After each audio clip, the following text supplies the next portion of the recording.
That's good? All right, let's go.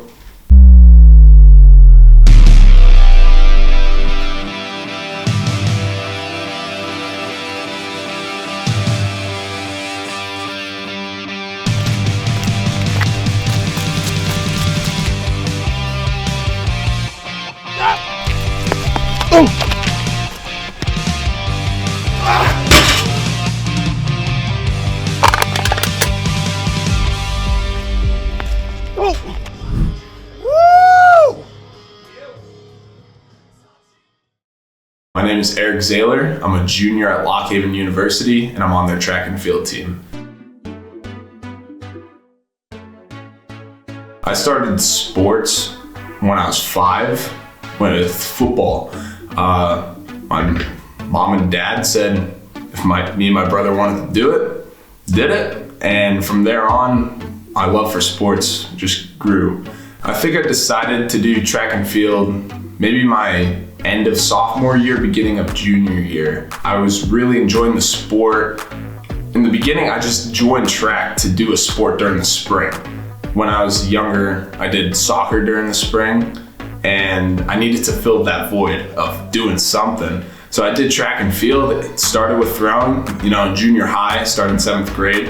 I just started growing fond of it and understanding how the events work, and I thought maybe I could make something of this and continue on in college. So when I started doing track and field in college, I knew I was gonna have to take it more serious. I knew I was gonna have to put more time into it, and a lot of times the school facility, my high school, the gates will be closed to go into the throwing area, so I found my next best choice, and that was an old softball baseball field nearby.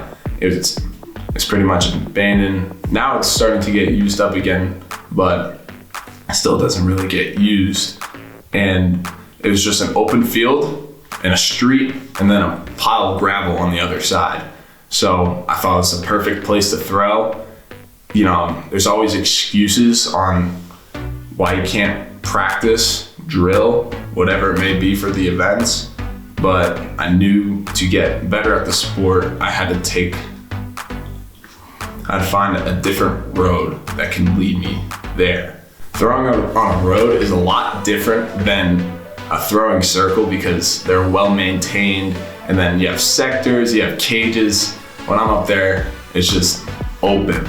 So a lot of times I'll use a rock to draw out circle lines. I'll even bring up a fake circle sometimes to resemble being inside of a throwing circle made out of wood that I made with my dad. Find any way to practice.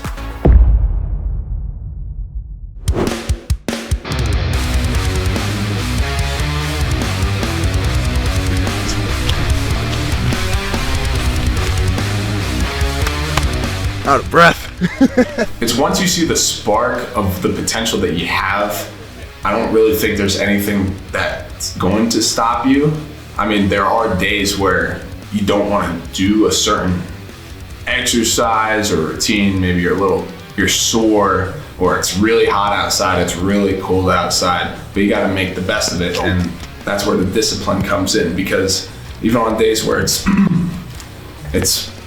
3 feet of snow outside, I'll be inside doing drills, or say if there is snow outside, I'll shovel it.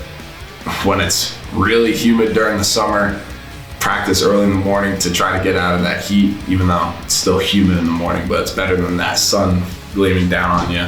It does get tough being by yourself at practices. I really enjoy practicing with my teammates and coaches. It brings positivity into the air, makes you push yourself, makes you want to help your teammates, and then ask questions with your coaches. So when I'm there by myself, I'm really relying on past experiences I've had with conversations with my teammates and my coaches. And then after I'm done with practice, I'll always text my coach about what I did and how it felt. So even though I am by myself, I'm still learning, but it's in that moment of practice where there's times you don't want to do it. You just know You have to, because this is a sport where what you put in is what you get out. Going into a practice, a lot of times we're going to be focusing on maybe one or two things. You got to keep it really simple with practices. There's always a ton of things you can work on, but you got to keep it simple so your mind doesn't go running.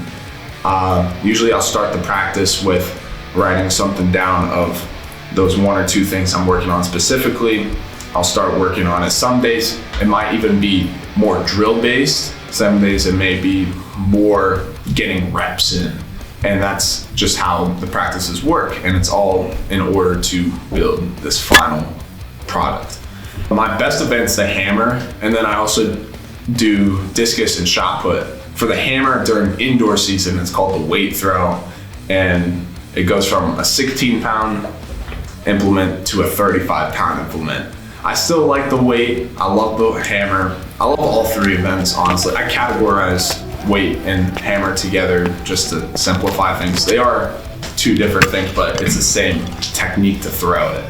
Hammer holds something special in my heart, which is kind of weird since I didn't start it till freshman year of college, because in Pennsylvania, you can't do hammer in high school. Some states allow it, but Pennsylvania didn't. So, I took the shot in the dark with it freshman year. My coach taught me well, and with a supportive climate around me with teammates and coaches, I knew that if I keep on working, it's gonna pay off, and it did, and now it's my best event. With track and field, and throwing especially, comes lifting.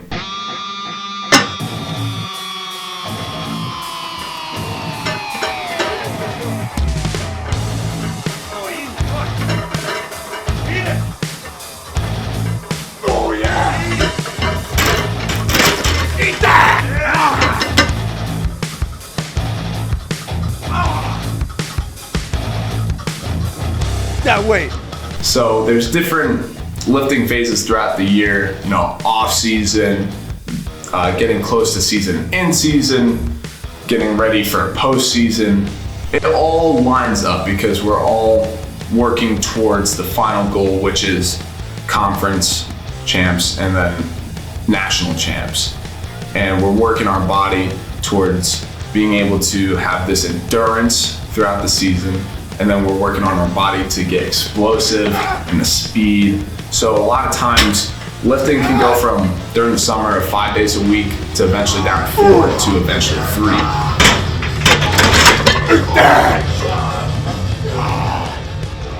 I've tricked my mind into where the workouts I don't want to do, it's like I like them now, because that's how athletics works. You gotta do the hard things to make things easy. I have to say, in the beginning, doing Olympic lifts was really hard, but now I really enjoy those.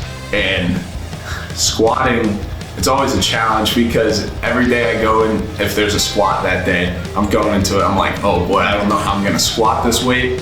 And then I start squatting, it's like, oh, I could do even more. I've always enjoyed lifting. I got into lifting probably maybe around 8th grade, 9th grade because of football. And my family, we love lifting. I think being in that environment of always wanting to better yourself, knowing that the struggles or pain that you're going through is just temporary, and the benefits and the gains that you get afterwards last a lifetime. First of all, gotta give it to God. God gives you these dreams for a purpose. I believe that with my full heart. It's in your heart for a reason. And if it's in your heart, that means go after it. Can't do anything without it. Next, I gotta go with my family, because I wouldn't be where I'm at without my family. They taught me my core values, and I believe with these values, it's helped me get to where I'm at and keep on moving forward and build positivity into others' lives. I would like to thank 570 Media Co. This was an honor to be a part of this big project. I'm hoping that maybe we can make some things work out in the future. Again, this video was amazing to bring it all together. A lot of practice is spent with each other and, learning from each other. I want to thank, obviously, my coaches and teammates, because I would not be doing track and field without them. And always got to thank God and family, just thank you for watching, and I hope you have a great day.